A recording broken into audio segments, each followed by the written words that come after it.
판결 주문을 낭독하도록 하겠습니다. 네, 지금부터 2호과 129 등 사건 판결 이유를 간략하게 말씀드리겠습니다. 먼저 이 사건 공소사실입니다. 검사는 2024년 12월 3일 대통령인 피고인 윤석열의 비상계엄 선포 및 이후 경찰의 국회 출입 통제, 군의 국회 투입 시도, 이른바 체포조 운영, 선관위 확보 시도 등 일련의 사건에 대해서 피고인들을 다음과 같은 내용으로 공소 제기하였습니다. 피고인들은 국헌문란의 목적을 가지고 폭동을 일으켜 내란죄를 저질렀다. 우두머리 역할인 피고인 윤석열은 내란 우두머리죄, 중요임무에 종사한 나머지 피고인들은 내란 중요임무 종사죄에 해당한다. 또 피고인들은 위와 같이 내란죄를 저지르는 과정에서 권한을 남용해서 하급자 등으로 하여금 권리행사를 방해하고 의무 없는 일을 하게 하여 직권남용 권리행사 방해죄를 저질렀다. 이러한 내용으로 공소사실이 구성되어 있습니다. 먼저 수사권 등에 관한 주요 쟁점에 대해서 말씀을 드리겠습니다. 불소추 특권을 가지고 있는 재직 중 대통령에 대한 수사 가능 여부에 대해서입니다. 불소추 특권에 수사까지 포함된다고 보기는 어렵기 때문에 수사의 범위가 문제되긴 하지만 재직 중인 대통령이라 하더라도 수사 자체는 허용된다는 것이 이 법원의 판단입니다. 이유는 다음과 같습니다. 헌법 제84조 불소추 특권이 수사를 포함하는 것인지에 대해서 증거 확보를 위한 수사가 가능한지 여부에 대해서 견해가 나뉘는데 어떠한 수사도 허용되지 않는다는 견해부터 구속 등 강제 수사가 허용되지 않는다는 견해, 모든 수사가 다 허용된다는 견해 등이 나눠져 있습니다. 이 법원은 여러 나라의 헌법 조문 그리고 판례법, 국가의경호 판례 등을 검토를 해보았습니다. 우리 헌법 조문은 대만 헌법, 중화민국 헌법 조문을 참고한 것으로 보이는데 대만은 소추가 아닌 소구라는 표현을 쓰고 있고 대만 법원은 수사는 허용되지 않는다는 입장을 보이고 있는 것으로 파악했습니다. 반면 일본 헌법은 국무대신에 관한 불소추 특권에 대해 규정하고 있어 우리 조문과는 형식과 내용이 조금 다르기는 하지만 명확하게 소추라는 표현을 쓰고 있고 수사가 허용된다는 전제에서 수사 허용의 범위에 대해서만 의견 대립이 있는 것으로 보입니다. 우리 헌법상 불소추 특권은 대통령 직책의 원활한 수행을 보장하는 데 그 취지가 있습니다. 따라서 이와 관련이 없는 수사까지 모두 제한하려는 취지는 아닌 것으로 보입니다. 따라서 수사 자체가 불소추 특권에 포함된다고 보기는 어렵다는 것이 이 법원의 판단입니다. 자세한 입법례와 분석, 관련 내용 등은 판결문에 자세히 기재해 놓았습니다. 다음 두 번째, 검찰이 내란죄에 관해서 수사를 개시할 수 있는지 여부. 피고인 윤석열 등에 대한 직권남용 권리행사 방해죄 혐의 등의 고발을 접수한 검찰이 내란죄에 관해서도 수사를 개시할 수 있는지가 문제되는데 가능하다는 것이 이 법원의 판단입니다. 이유는 다음과 같습니다. 검찰청법에 의하면 검찰은 원칙적으로 직권남용 권리행사 방해죄에 대해서만 수사 개시가 가능합니다. 그러나 검찰청법 제4조 제1항 제1호 다목은 직접 관련성이 있는 범죄에 대해서도 수사를 개시할 수 있다는 예외 규정을 두고 있습니다. 직접 관련성의 의미가 문제가 되는데 마침 이 사건 재판이 진행되는 도중에 대법원 판례 2025도의 6707 판결이 나왔기 때문에 문제가 사실상 해결되었습니다. 판시 취지는 예외 규정의 해석에 있어 문맥상 의미 외에 규범적인 요소도 고려하여야 한다는 취지로 보입니다. 이 사건의 경우에서 고발된 윤석열 피고인에 대한 직권남용 권리행사 방해 혐의 사실을 살펴보면 내란죄와 중간행위나 다른 원인에 매개 없이 연결되고 구체적 개별적 연관관계가 있는 경우에 해당한다고 보입니다. 따라서 그 구속요건 및 내용 등의 직접 관련성이 인정되고 규범적 의미에 있어서도 이를 인정하는 데 장애가 없습니다. 따라서 검찰의 내란죄 수사권은 있다는 것이 이 법원의 판단입니다.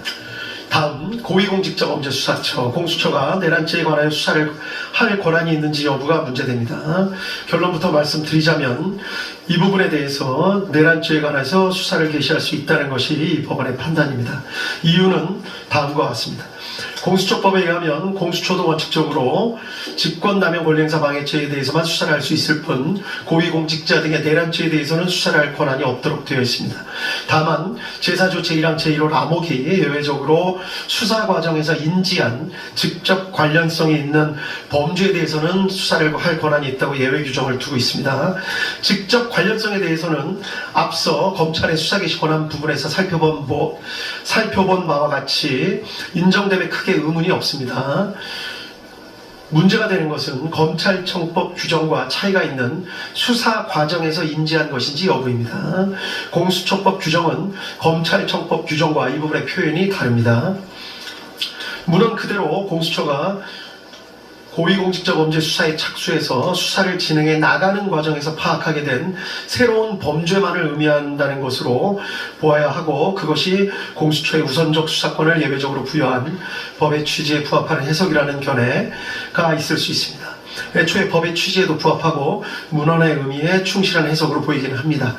위 규정은 통상의 특검법 규정에서 따온 표현으로 보이는데, 특검법 등은 처음부터 수사 가능 범위를 명확하게 규정해놓고 수사를 개시하면서 그 과정에서 인지하게 된 관련 범죄만을 예외적으로 수사할 수 있게 하는 것인 바, 공수처법의 위 규정 역시 그러한 취지로 인정되어야 한다는 주장으로 보입니다. 그런데 위 주장에 따르면 결국 공수처가 어떤 고발 사건을 수리했을 때 열거된 죄 중에 공수처가 수사권한이 없는 범죄가 포함되어 있을 때 무조건 수사권이 있는 경찰로 보내야 한다는 결론에 이르게 되므로 쉽게 받아들이기가 주저됩니다. 나아가 한시적으로 수사 범위를 정해놓고 수사를 개시하는 특검 등과는 달리 공수처는 상설기관으로 설치돼서 계속해서 관련 범죄를 수사하고 실체적 진실을 파악해야 할 일반적 수사기관으로서의 성질도 같이 가지고 있다는 점에 비추어 보더라도 그러합니다. 따라서 그와 같이 일률적으로 제한적 해석을 하지 않고 공수처법의 취지에 반하는 것이 아니라면, 즉 효율적인 수사 경제를 저해하지 않으면서 피해자의 방어권을 어렵게 만드는 결과가 되지 않는다면 수사 과정에서 인지한 죄라는 문헌에 포함된다고 보는 것이 바람직하다고 할 것입니다. 이와 같이 보는 것이 검찰청법의 규정과도 통일적인 해석이 가능하여 실무상으로도 바람직합니다. 그런데 이 사건의 경우는 직접 관련성이 인정되고 규범적 의미에서 살펴보더라도 효율적인 수사에 등의 필요가 크다는 점을 부인할 수가 없습니다. 따라서 이 사건의 경우 내란죄에 관해서도 공수처의 수사권을 인정하는 것이 타당하다는 것이 이 법원의 판단입니다. 한편 피고인 측의 주장은 다음과 같은 측면이 있습니다. 즉 공수처 수사의 실질은 공수처는 내란죄에 대한 수사권이 없음에도 직권남용 권리행사 방해죄에 대한 고발장에 내란죄가 함께 기재되어 있었다는 것을 핑계 삼아서 범죄의 중대성과 법정형을 비교조차 하기 어려운 내란죄를 수사한 것이기 때문에 결국 공수처의 행위는 수사권 범위에 관한 규정을 잠탈해서 수사권을 가지고 있지 않은 내란죄에 대한 수사를 진행하는 것이어서 위법하다, 이런 주장도 포함된 것으로 보입니다. 기록을 살펴보면 위와 같은 의심에 일리가 전혀 없는 것은 아닌 것으로 보입니다. 다만 공수처와 별도로 내란죄에 관한 수사권이 있는 경찰이 별도로 수사를 개시하였었고, 공수처와 경찰 등이 2024년 12월 11일 공조수사본부를 결성해 협의를 거치기도 했습니다. 그리고 12월 16일 경찰이 공수처의 사건을 이첩하기도 했습니다. 이런 사정에 비추어 보면 법규상의 잠탈 주장은 그대로 받아들이기 어렵습니다. 그리고 무엇보다 강조해야 할 점은 위와 같은 논란이 이 사건에 있어서는 결국 큰 의미가 없다고 보이는 점입니다. 공수처의 수사권이 없다고 하더라도 검찰이 공수처 송부기록 외에 다른 증거들을 종합해서 기소를 결정한 것으로 보입니다. 검찰의 기소 자체를 위법하다고 보기가 어렵습니다. 두 번째로 공수처가 수집한 증거를 다 빼더라도 검찰이 수집한 증거들, 그리고 이 법원이 증거를 채택하여 조사한 증거들에 의하더라도 지금 유죄로 판단되는 피고인들에 대해서 유죄 판단을 할 증거가 충분하다는 것이 이 법원의 판단입니다. 따라서 공수처의 수사권 유무와 관련된 기소의 적법성, 증거 관련 문제는 결국 발생하지 않습니다. 다음, 위법 수집 증거 관련 내용입니다. 원본성, 무결성이 입증되지 않은 증거 등 다수에 대해서 모두 증거 배제 결정을 하고 이를 판결문에 별지로 첨부하였습니다. 군사기밀 관련된 증거에 대한 위법 수집 증거 주장도 하고 있지만 이 부분에 대해서는 받아들이지 않습니다. 구체적인 위법 수집 증거 관련 판단 부분은 모두 판결문에 자세한 이유를 서식했기 때문에 관련 부분을 살펴보시면 될 것 같습니다. 이러한 사정 하에 해당 증거들, 이 법원이 적법하게 채택하여 조사한 증거들에 의해서 다음과 같은 사실이 인정됩니다. 인정된 사실관계는 판결문에 자세히 기재가 되어 있습니다. 간략하게만 강조될 부분에 대해서 말씀을 드리겠습니다. 이 사건의 경위입니다. 피고인 윤석열, 당시 대통령은 야당인 더불어민주당이 다수를 점하고 있는 국회가 정부의 주요 관료들을 탄핵하고 예산을 삭감하는 등의 조치를 쉽게 하는 데 반해서 대통령이나 정부는 이에 대항해서 할 수 있는 마땅한 조치가 없다고 생각하였고, 사실상 국회가 정부로 하여금 제 기능을 할 수 없도록 만들고 있다고 생각한 것으로 보입니다. 피고인 윤석열은 경호처장으로 일하다가 국방부 장관이 된 피고인 김용현과 이런 생각을 어느 정도 공유하면서 이러한 정치 상황에 대해 한탄하는 일이 잦았고, 가끔 방첩사령관 여인영, 특수전사령관 곽종근, 수도방위사령관 이진우 등을 불러 격려하는 자리에서 그와 같은 생각을 표현한 적도 있는 것으로 보입니다. 한편 피고인 김용현은 전 정보사령관 피고인 노상원과 친밀한 관계였는데, 이른바 부정선거가 우리 사회에서 벌어지고 있는 것은 아닌지 의심을 하면서 이에 대한 조사나 수사가 필요하다는 데 공감을 가지고 정보사령부 요원들을 활용해서 부정선거 수사를 할 나름의 구상을 한 뒤 피고인 노상원을 시켜서 정보사령관 문상호 등으로부터 정예요원 명단을 추천받게 하는 등 나름의 부정선거 수사를 준비하고 있었던 상황이었던 것으로 보입니다. 이러한 배경 하에 피고인 윤석열은 국회에서 감사원장 등에 대한 탄핵소추 절차를 진행하는 등의 일까지 생기자 피고인 김용현과 사이에 비상계엄을 선포해서 국회 활동 및 일체의 정치활동 등을 금지하는 포고령을 내리고, 그 다음 국회에 군을 보내 국회의사당 등을 봉쇄하며 국회의원들이 모여서 토의나 의결 등을 하지 못하도록 막고, 아울러 국회의장 여당과 야당 대표 등 주요 인사들을 포고령 위반의 형식으로 체포 구금하며, 이 기회에 군이 선거관리위원회 서버 등을 확보 분석하고 선관위 전산 직원들을 신문하는 등 부정선거 수사를 진행한다는 내용의 개괄적이거나 구체적인 계획 등에 대해서 서로 합의를 하고, 이를 12월 3일 22시경에 실행하기로 계획하고 세부 계획 등을 피고인 김용현에게 맡겼던 것으로 보입니다.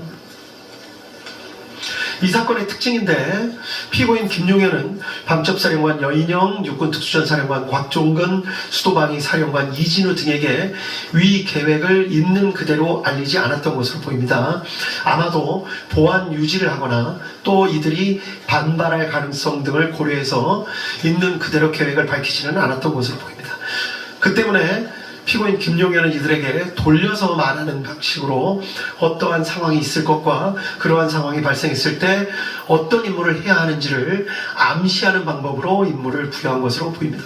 곽종근에게는 비상 상황이 발생하면 국회 선관위 등을 확보해야 한다는 말만을 던지거나, 이준호에게는 만약에 국회 비상 상황이 발생하면 수방사는 어떻게 해야 할지를 생각해 보라는 말을 하는 식으로 이들에게 어떤 상황이 발생할 수 있다, 그때는 어떻게 해야 한다 라는 식으로 가정적 상황과 임무 부여를 하는 방식으로 임무를 하달했던 것으로 보입니다. 그 때문에 이들의 법정에서의 진술 내용이 일부 차이가 있는 것으로 보이고, 이 때문에 수사도 상당한 난항을 겪었던 것으로 보입니다. 다만 이들 사령관들은 이러한 지시 내용에 대해서 나름대로 그 의미를 모두 짐작하고 추정하였던 것으로 보입니다.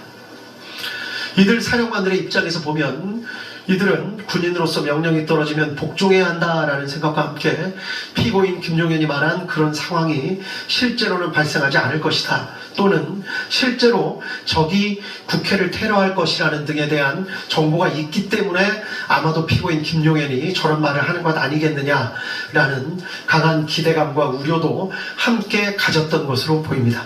이 때문에 아까도 말씀드렸듯이 당시 주고받았던 말과 생각에 대해 이들의 진술이 서로 다른 측면이 있습니다. 어느 측면을 부각시키느냐에 따라 이들의 진술의 차이가 있지만, 실제로는 이 법원이 판단하기에는 대부분 진실에 가깝게 당시의 상황을 나름 진술하고 있는 것으로 보입니다. 피고인 윤석열과 피고인 김용현은 군이 투입되더라도 경찰의 도움이 필요하다는 생각에 12월 3일 저녁 무렵 급하게 경찰청장 피고인 조지호와 서울경찰청장 피고인 김봉식을 만나서 비상계엄을 선포한 후 군을 국회에 투입할 예정이라는 사실을 밝히고 경찰의 질서 유지를 지시하였습니다. 이후에 관련된 내용들은 판결문에 자세히 기재되어 있습니다. 비상계엄 선포, 포고령 공고, 경찰의 국회 출입 통제, 군의 국회 범죄 시도, 주요 인사 체포 시도, 선관위 서버 확보 시도, 군의 더불어민주당 당사 투입 등이 있습니다. 이 부분을 확인해 보시면 될 것 같습니다. 결론적으로 이 사건 사실관계의 가장 핵심은, 이 법원이 판단한 핵심은 군을 국회로 보낸 것입니다. 사실 인정에 관한 주요 쟁점에 대해서만 간략하게 말씀드리겠습니다. 먼저 피고인 윤석열이 비상계엄을 선포하고 포고령을 공고해서 군을 국회나 선관위에 투입할 결심을 하게 된 경위에 관한 내용입니다. 이 법원의 판단으로는 여러 가지 사정이 있지만 증거나 대국민 담화나 포고령의 내용을 합쳐보면 야당인 더불어민주당이 다수를 점하고 있는 국회가 무리한 탄핵소추 시도, 일방적인 예산안 삭감 시도 등 대통령과 정부의 활동을 사실상 무력화하고 있다라는 생각을 하게 됐고, 점차 이러한 생각에 지나치게 집착해 적어도 2024년 12월 1일 무렵에 더는 참을 수 없다, 무력을 동원해서라도 국회를 제압해야겠다라고 결심했기 때문이라고 보는 것이 이 사건의 실체에 부합하는 것으로 보입니다. 검사는 피고인 윤석열이 2024년 12월경이 아니라 약 1년 전부터 비상계엄을 선포하며 국회를 제압하여 이른바 장기 독재를 하려는 의도를 가지고 내외적 여건을 조성하고 또 그게 여의치 않게 되자 궁지에 몰려 이 사건 비상계엄에 이르게 된 것이라는 취지로 주장했지만, 그러한 경위 및 과정을 인정할 증거는 부족하다는 것이 이 법원의 판단입니다. 이른바 노상원 수첩 등은 작성 시기를 정확히 알 수 없고, 일부 내용들은 실제 이루어진 사실과 불일치하는 부분도 있으며, 모양, 형상, 필기, 형태, 내용 등이 조악한 데다가 보관하고 있던 장소, 보관 방법 등에 비추어 보더라도 그렇게 중요한 사항이 담겨져 있던 수첩이라고 보기에는 무리가 있습니다. 또 피고인 윤석열이 피고인 김용인과 함께 여인영, 박종근, 이진우 등과 함께한 여러 차례 식사 자리에서 말한 내용을 살펴보더라도 어떠한 의도나 구상, 계획 등을 내비친 것으로 보기에는 무리가 있고, 오히려 단순한 불만이나 격정을 토로하거나 하소연, 답답함 등을 내비친 것으로 볼 여지가 적지 않습니다. 또 이 사건 비상계엄 후 이루어진 각종 조치를 보면 장기간 마음먹고 비상계엄을 선포하였다고 보기에는 지나치게 준비가 허술하고 국회를 무력화시키는 계획 등에 관해 별다른 증거나 자료, 흔적 같은 것도 찾아볼 수가 없습니다. 다음으로 국회에 투입된 병력이 부여받았던 임무의 내용에 대해서 간단하게 살펴보겠습니다. 결론부터 말씀드리자면 특전사 병력은 처음부터 곽종근으로부터 국회의사당 본관을 봉쇄해서 안에 있는 사람들을 모두 건물 밖으로 나오게 만들고 건물 내부에는 사람들이 들어갈 수 없게 만들라는 임무를 부여받은 것으로 보입니다. 또 수방사 병력은 이진우로부터 일단 국회 경내에 들어가라는 임무를 부여받았고, 수방사령관 이진우는 스스로 국회 경내로 들어간 병력에게 국회의사당 본관 주변을 경계하는 임무를 부여할 계획을 가지고 있었던 사실이 인정됩니다. 그리고 이러한 내용은 모두 피고인 윤석열의 승인하에 피고인 김용현의 구체적인 지시에 따라 이루어진 것으로 평가할 수 있습니다. 다음으로 방첩사 체포조가 부여받은 임무의 내용입니다. 결론부터 말씀드리자면 피고인 김용현이 여인영에게 14명의 구체적 체포 대상자 명단을 불러준 것은 사실로 인정됩니다. 피고인 김용현과 여인영 모두 체포하라는 의미로 이를 이해한 사실 등도 인정할 수 있습니다. 한편 실제 출동한 방첩사 요원들 체포조는 명시적으로 체포된 당사자를 인계받아서 수방사 비원 벙커로 이동하는 내용의 임무를 부여받은 것으로 보이기는 합니다. 그렇지만 적어도 이미 출동했던 체포조 인원들의 경우에는 자신들이 국회에서 경찰 수사관과 군 수사관을 만나 함께 팀을 이루어 국회의장 우원식, 야당 대표 이재명, 한동훈 등을 우선하여 체포, 구금해서 수방사 비원 벙커로 이송한다는 임무를 부여받은 것으로 파악하고 있었던 것으로 보기에 충분하다는 것이 이 법원의 판단입니다. 그 이유에 대해서도 판결문에 구체적이고 자세한 설실을 부였기 때문에 관련 내용을 확인해 보시면 될 것 같습니다. 가장 중요한 것입니다. 피고인 윤석열이 비상계엄을 선포하고 포고령을 공고해서 군을 국회 선관위에 투입한 목적이 무엇인지에 관해서 이 법원이 파악한 사실을 말씀드리도록 하겠습니다. 피고인 윤석열이 이러한 행동을 한 이유, 경위에 대해서는 아까 말씀을 드렸고, 이러한 행동을 한 목적은 국회로 군대를 보내서 국회의사당을 봉쇄하고 국회의장, 여당, 야당의 대표 등 주요 인사를 체포함으로써 국회의원들이 모여서 토의를 하거나 의결을 하지 못하게 하려는 목적, 즉 국회의 활동을 저지하거나 마비시켜서 국회가 상당 기간 그 기능을 제대로 하지 못하게 만들려는 목적이 있었다고 보기에 충분하다는 것이 이 법원의 판단입니다. 이유는 다음과 같습니다. 개헌 선포문에 명시적으로 반국가 세력인 국회, 또 척결이라는 등의 표현이 있습니다. 포고령에는 아예 국회 활동을 금지한다거나 정치 활동을 금지한다, 또 이를 어길 시 처벌한다는 등의 표현이 명확하게 있습니다. 국회 활동을 저지하거나 마비시키려는 목적이 그 자체로 뚜렷합니다. 또 여러 가지 사정, 아까 말씀드린 바와 같이 특전사 병력이나 수방사 병력이 부여받은 임무 등에 비추어 보더라도 이러한 사정은 명확합니다. 한편 피고인 윤석열, 피고인 김종현은 위와 같이 군을 투입하면서 언제 군을 철수시킬지에 대한 계획을 전혀 정하지 않았던 것으로 보입니다. 결국 피고인 윤석열 등의 마음먹기에 따라서 군의 철수와 국회 활동 재개 여부가 결정되는 것이어서 이러한 사정 등에 비추어 보면 결국 국회 활동을 저지하거나 마비시키려는 기간이 상당 기간임을 예정하고 있었다고 보기에도 충분하다는 것이 이 법원의 판단입니다. 다음은 법리에 관해서 말씀을 드리겠습니다. 이 사건 문제되는 형법 규정의 국헌문란 목적의 정의 조항은 형법 제91조 제2호입니다. 이 부분에 관해서 간략하게 연역을 살펴보도록 하겠습니다. 연역적으로 로마 시대에는 국가의 기본 질서를 어지럽히는 행위를 내란죄로 처벌했지만 황제 시대에 이르러서 국가와 황제를 동일시하는 경향이 나타났고 황제에 대한 반역 행위까지 내란죄로 처벌하게 되었습니다.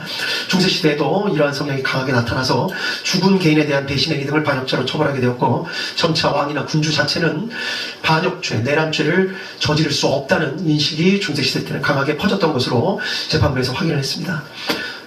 계기가 된 사건은 찰스 1세, 잉글랜드의 왕 찰스 1세 사건이었습니다. 영국에서 의회가 생기고 왕과 의회 사이에 세금 징수 문제 등으로 갈등을 빚는 일이 생기게 되다가 결국 잉글랜드 왕 찰스 1세는 의회가 자신의 잘못 200가지를 시정해달라는 취지의 결의문을 내자 이에 분노해서 직접 군대를 이끌고 의회 의사당에 난입해서 그 자리에서 의회를 강제로 해산시키는 일이 있었다는 점을 역사 교과서를 통해서 검찰이나 피고인 측이 다 알고 계실 거라고 생각합니다. 이러한 내전을 통해서 결국 찰스 1세는 반역죄 등으로 사형을 선고받고 죽게 되는 일이 있었습니다. 이때 판결을 살펴보면 왕이 국가에 대해서 반역을 하였다는 사실을 명백하게 인정을 한 것을 알 수 있습니다. 이때부터 왕에 대한 범죄라는 생각이 점차 바뀌어서 국민으로부터 주권을 위임받은 의회에 대한 공격을 하는 것은 왕이라 하더라도 주권을 침해하는 것이 되어 반역죄가 성립한다는 개념이 널리 퍼지게 된 것으로 보이고, 그리고 이후부터는 18, 19세기를 거쳐 내란죄는 국가 존립을 침해하는 죄로 각국에 반영된 것으로 보입니다. 이러한 연역과 각국의 입법례, 기타 여러 가지 사정에 대해서는 판결문에 자세하게 서식가 되어 있습니다. 주변국의 사례를 잠깐만 말씀드리겠습니다. 아프리카나 남미 등 이른바 개발도상국의 경우에서는 선거로 당선된 대통령이 의회와 갈등을 일으켜 군부를 동원해서 의회의 기능을 정지를 시키는 사례 등이 여러 언론을 통해서 전해지고 있습니다. 실제 이로 인해 내란, 반란, 역모 등 유사한 형법 규정에 의해 처벌받은 사례를 찾아보기는 어렵습니다. 재판부에서 판단해 보기에는 성공한 경우가 적지 않은 데다가 만약에 실패한 경우에는 그러한 일을 저지른 대통령이나 관료들이 외국으로 망명해서 수사나 재판이 진행되지 않는 경우가 많았기 때문인 것으로 보입니다. 이 때문에 개발도상국의 사례는 거의 참고할 수가 없었습니다. 다음으로 선진국의 사례를 말씀드리겠습니다. 이상하게도 선진국의 경우에는 대통령이 의회와 갈등을 일으켜 군부를 동원해서 의회의 기능을 정지시키는 사례 등을 찾아보기가 마찬가지로 어려웠습니다. 그런데 이러한 일이 있는 이유는 조금 다른 것 같습니다. 자세한 내용을 살펴보면 선진국에서는 이러한 정도의 갈등까지 가지 않도록 제도적으로 설계를 치밀하고 꼼꼼하게 해놓는 경우가 많기 때문인 것으로 판단했습니다. 의회를 상원, 하원, 양원으로 나누어서 의회가 신중한 판단을 할 수 있도록 하거나 선거에서 의원들의 일정 비율씩만 교체하도록 해서 급격한 의회 구성의 변화를 막거나 임기 내에 의원에 대한 신임을 묻게 하는 중간 투표 등의 제도를 두어서 책임 있는 의정활동을 하도록 하는 장치 등을 두고 있기도 합니다. 또 상징적인 의미에서 왕을 두고 있는 국가들은 왕이 정부와 의회에 첨예한 갈등의 중재 역할을 하는 경우도 있는 것으로 보입니다. 대통령 등 행정부 수반에게 의회 해상권을 부여해서 갈등을 해결할 수 있는 제도적 장치를 마련해 두는 경우도 있는 것으로 보입니다. 사실인정에 관한 주요 쟁점에 대해서만 간략하게 말씀드리겠습니다. 먼저 피고인 윤석열이 비상계엄을 선포하고 포고령을 공고해서 군을 국회나 선관위에 투입할 결심을 하게 된 경위에 관한 내용입니다. 이 법원의 판단으로는 여러 가지 사정이 있지만 증거나 대국민 담화나 포고령의 내용을 합쳐보면 야당인 더불어민주당이 다수를 점하고 있는 국회가 무리한 탄핵소추 시도, 일방적인 예산안 삭감 시도 등 대통령과 정부의 활동을 사실상 무력화하고 있다라는 생각을 하게 됐고, 점차 이러한 생각에 지나치게 집착해 적어도 2024년 12월 1일 무렵에 더는 참을 수 없다, 무력을 동원해서라도 국회를 제압해야겠다라고 결심했기 때문이라고 보는 것이 이 사건의 실체에 부합하는 것으로 보입니다. 검사는 피고인 윤석열이 2024년 12월경이 아니라 약 1년 전부터 비상계엄을 선포하며 국회를 제압하여 이른바 장기 독재를 하려는 의도를 가지고 내외적 여건을 조성하고 또 그게 여의치 않게 되자 궁지에 몰려 이 사건 비상계엄에 이르게 된 것이라는 취지로 주장했지만, 그러한 경위 및 과정을 인정할 증거는 부족하다는 것이 이 법원의 판단입니다. 이른바 노상원 수첩 등은 작성 시기를 정확히 알 수 없고, 일부 내용들은 실제 이루어진 사실과 불일치하는 부분도 있으며, 모양, 형상, 필기, 형태, 내용 등이 조악한 데다가 보관하고 있던 장소, 보관 방법 등에 비추어 보더라도 그렇게 중요한 사항이 담겨져 있던 수첩이라고 보기에는 무리가 있습니다. 또 피고인 윤석열이 피고인 김용인과 함께 여인영, 곽종근, 이진우 등과 함께한 여러 차례 식사 자리에서 말한 내용을 살펴보더라도 어떠한 의도나 구상, 계획 등을 내비친 것으로 보기에는 무리가 있고, 오히려 단순한 불만이나 격정을 토로하거나 하소연, 답답함 등을 내비친 것으로 볼 여지가 적지 않습니다. 또 이 사건 비상계엄 후 이루어진 각종 조치를 보면 장기가 마음먹고 비상계엄을 선포하였다고 보기에는 지나치게 준비가 허술하고 국회를 무력화시키는 후의 계획 등에 관해 별다른 증거나 자료, 흔적 같은 것도 찾아볼 수가 없습니다. 다음으로 국회에 투입된 병력이 부여받았던 임무의 내용에 대해서 간단하게 살펴보겠습니다. 결론부터 말씀드리자면 특전사 병력은 처음부터 곽종근으로부터 국회의사당 본관을 봉쇄해서 안에 있는 사람들을 모두 건물 밖으로 나오게 만들고 건물 내부에는 사람들이 들어갈 수 없게 만들라는 임무를 부여받은 것으로 보입니다. 또 수방사 병력은 이진우로부터 일단 국회 경내에 들어가라는 임무를 부여받았고, 수방사령관 이진우는 스스로 국회 경내로 들어간 병력에게 국회의사당 본관 주변을 경계하는 임무를 부여할 계획을 가지고 있었던 사실이 인정됩니다. 그리고 이러한 내용은 모두 피고인 윤석열의 승인하에 피고인 김용현의 구체적인 지시에 따라 이루어진 것으로 평가할 수 있습니다. 다음으로 방첩사 체포조가 부여받은 임무의 내용입니다. 결론부터 말씀드리자면 피고인 김용현이 여인영에게 14명의 구체적 체포 대상자 명단을 불러준 것은 사실로 인정됩니다. 피고인 김용현과 여인영 모두 체포하라는 의미로 이를 이해한 사실 등도 인정할 수 있습니다. 한편 실제 출동한 방첩사 요원들 체포조는 명시적으로 체포된 당사자를 인계받아서 수방사 비원벙커로 이동하는 내용의 임무를 부여받은 것으로 보이기는 합니다. 그렇지만 적어도 이미 출동했던 체포조 인원들의 경우에는 자신들이 국회에서 경찰 수사관과 군 수사관을 만나 함께 팀을 이루어 국회의장 우원식, 야당 대표 이재명, 한동훈 등을 우선하여 체포, 구금해서 수방사 비원 벙커로 이송한다는 임무를 부여받은 것으로 파악하고 있었던 것으로 보기에 충분하다는 것이 이 법원의 판단입니다. 그 이유에 대해서도 판결문에 구체적이고 자세한 설시를 부였기 때문에 관련 내용을 확인해 보시면 될 것 같습니다. 가장 중요한 것입니다. 피고인 윤석열이 비상계엄을 선포하고 포고령을 공고해서 군을 국회 선관위에 투입한 목적이 무엇인지에 관해서 이 법원이 파악한 사실을 말씀드리도록 하겠습니다. 피고인 윤석열이 이러한 행동을 한 이유, 경위에 대해서는 아까 말씀을 드렸고, 이러한 행동을 한 목적은 국회로 군대를 보내서 국회의사당을 봉쇄하고 국회의장, 여당, 야당의 대표 등 주요 인사를 체포함으로써 국회의원들이 모여서 토의를 하거나 의결을 하지 못하게 하려는 목적, 즉 국회의 활동을 저지하거나 마비시켜서 국회가 상당 기간 그 기능을 제대로 하지 못하게 만들려는 목적이 있었다고 보기에 충분하다는 것이 이 법원의 판단입니다. 이유는 다음과 같습니다.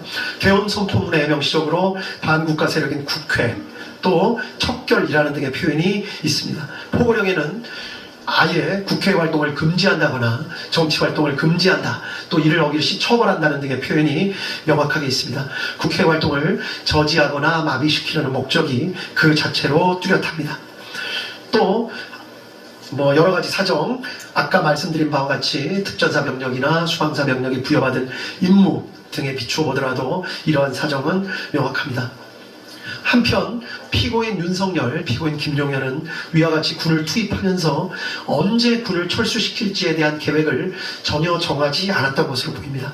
결국 피고인 윤석열 등의 마음먹기에 따라서 군의 철수와 국회 활동 재개 여부가 결정되는 것이어서 이러한 사정 등에 비추어 보면 결국 국회 활동을 저지하거나 마비시키려는 기간이 상당 기간임을 예정하고 있었다고 보기에도 충분하다는 것이 이 법원의 판단입니다. 다음은 법리에 관해서 말씀을 드리겠습니다. 이 사건 문제되는 형법 규정의 국헌문란 목적의 정의 조항은 형법 제91조 제2호입니다. 이 부분에 관해서 간략하게 연역을 살펴보도록 하겠습니다. 연역적으로 로마 시대에는 국가의 기본 질서를 어지럽히는 행위를 내란죄로 처벌했지만 황제 시대에 이르러서 국가와 황제를 동일시하는 경향이 나타났고 황제에 대한 반역 행위까지 내란죄로 처벌하게 되었습니다. 중세 시대에도 이러한 성향이 강하게 나타나서 죽은 개인에 대한 배신 행위 등을 반역죄로 처벌하게 되었고 점차 왕이나 군주 자체는 반역죄, 내란죄를 저지를 수 없다는 인식이 중세 시대 때는 강하게 퍼졌던 것으로 재판부에서 확인을 했습니다. 계기가 된 사건은 찰스 1세, 잉글랜드의 왕 찰스 1세 사건이었습니다. 영국에서 의회가 생기고 왕과 의회 사이에 세금 징수 문제 등으로 갈등을 빚는 일이 생기게 되다가 결국 잉글랜드 왕 찰스 1세는 의회가 자신의 잘못 200가지를 시정해달라는 취지의 결의문을 내자 이에 분노해서 직접 군대를 이끌고 의회 의사당에 난입해서 그 자리에서 의회를 강제로 해산시키는 일이 있었다는 점을 역사 교과서를 통해서 검찰이나 피고인 측이 다 알고 계실 거라고 생각합니다. 이러한 내전을 통해서 결국 찰스 1세는 반역죄 등으로 사형을 선고받고 죽게 되는 일이 있었습니다. 이때 판결을 살펴보면 왕이 국가에 대해서 반역을 하였다는 사실을 명백하게 인정을 한 것을 알 수 있습니다. 이때부터 왕에 대한 범죄라는 생각이 점차 바뀌어서 국민으로부터 주권을 위임받은 의회에 대한 공격을 하는 것은 왕이라 하더라도 주권을 침해하는 것이 되어 반역죄가 성립한다는 개념이 널리 퍼지게 된 것으로 보이고, 그리고 이후부터는 18, 19세기를 거쳐 내란죄는 국가 존립을 침해하는 죄로 각국에 반영된 것으로 보입니다. 이러한 연역과 각국의 입법예, 기타 여러 가지 사정에 대해서는 판결문에 자세하게 소시가 되어 있습니다. 주변국의 사례를 잠깐만 말씀드리겠습니다. 아프리카나 남미 등 이른바 개발도상국의 경우에서는 선거로 당선된 대통령이 의회와 갈등을 일으켜 군부를 동원해서 의회의 기능을 정지시키는 사례 등이 여러 언론을 통해서 전해지고 있습니다. 실제 이로 인해 내란, 반란, 역모 등 유사한 형법 규정에 의해 처벌받은 사례를 찾아보기는 어렵습니다.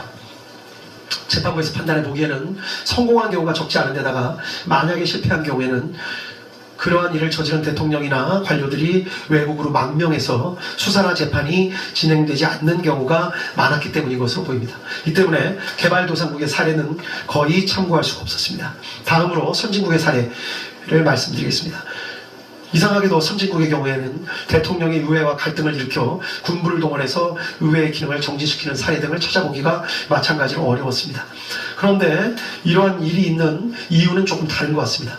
자세한 내용을 살펴보면 선진국에서는 이러한 정도의 갈등까지 가지 않도록 제도적으로 설계를 치밀하고 꼼꼼하게 해놓는 경우가 많기 때문인 것으로 판단했습니다. 의회를 상원, 하원, 양원으로 나누어서 의회가 신중한 판단을 할 수 있도록 하거나 선거에서 의원들의 일정 비율씩만 교체하도록 해서 급격한 의회 구성의 변화를 막거나 임기 내에 의원에 대한 신임을 묻게 하는 중간 투표 등의 제도를 두어서 책임 있는 의정활동을 하도록 하는 장치 등을 두고 있기도 합니다. 또 상징적인 의미에서 왕을 두고 있는 국가들은 왕이 정부와 의회에 첨예한 갈등의 중재 역할을 하는 경우도 있는 것으로 보입니다. 대통령 등 행정부 수반에게 의회 해산권을 부여해서 갈등을 해결할 수 있는 제도적 장치를 마련해 두는 경우도 있는 것으로 보입니다.